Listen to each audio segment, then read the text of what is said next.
Hello and welcome to the Basement Drum Lab. So here's something I'm experimenting with. I'm still in the process of building the midlife crisis set, and I don't have two of the toms. I don't have one of the bass. There's another bass coming and there's a snare coming. And one of the things I'm trying to do with this set is kind of a tom over the rack idea. And I was actually able to do this with an old Tama set of mine. That's not a good picture of it, but if you think of most rack setups, the toms are hanging behind the rack. This is an old, by the way, this is an old catalog, old Tama catalog from, I think it's from 1988, that I just found at my mom's house recently. And, look at the depth of those toms. Yes, that's what I had in the night. Yeah, those were pretty deep, not as deep as those. But anyway, the thing we've always kind of done with racks is we do the tom on the back side of the set, on the back side of the rack.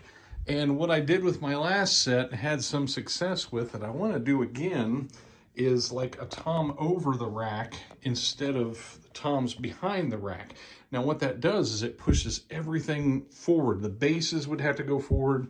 The snare, when I eventually get it, it'll be on a basket and it'll be forward. And the hi-hat will have to pull in. I'm actually just ordered one of those multi-angle clamps, that actually spin here in the middle. These are all fixed clamps.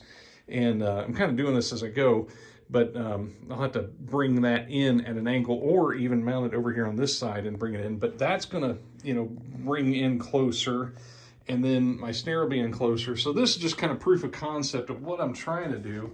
And the beautiful thing about doing the tom over the rack instead of behind it is, if you can get an idea, you can actually see the drum set and not the rack from in front of it. And from behind it, it shouldn't be, I don't know, I'm still working through it, but it won't really get in the way or anything because I'll be in here closer.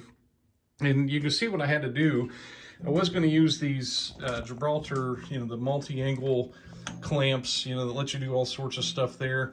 But what I did instead, I ordered a couple L rods and just went straight to the clamp from the L rod and rotate the drum in. And the beautiful thing about this mounting system is I can spin the drum around. If I want to put the badge in the front and, wind the head up, I can do all that. I'm not stuck with the drum at one rotation or anything. So, I don't know, this is kind of proof of concept so far, and we'll see how that's going to go. These toms will not be here. They will be more over in this direction eventually. These, there's one smaller than this and one bigger than this coming.